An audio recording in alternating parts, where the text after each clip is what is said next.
In today's video, I'm going to teach you how to manage users in Asana. We'll walk through how to access the right settings so you can see and manage everyone in your organization's Asana space.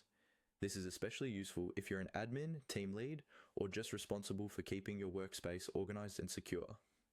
Let's start from your main Asana dashboard. Look towards the bottom left corner of your screen. You'll see your profile icon there.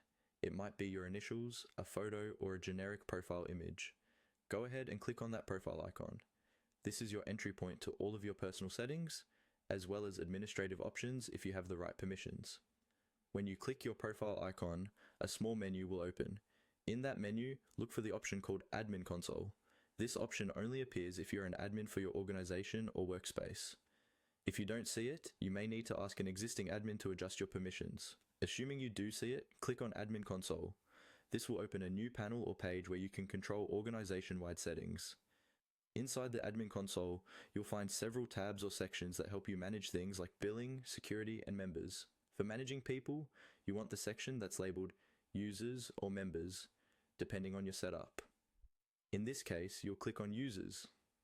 This view shows you a list of everyone who has access to your Asana organization, including guests and full members. Take a moment to look over this list. You'll typically see each person's name, their email, and sometimes their role or status.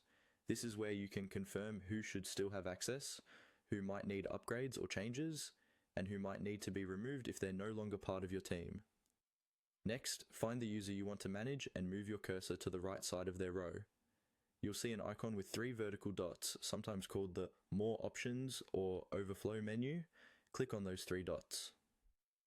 This is where Asana groups all the key actions you can take on that specific user, such as adjusting their role, changing access, or performing other administrative changes depending on your plan and permissions. From here, you can continue with whatever user management action you need, confident that you know exactly how to reach this menu every time.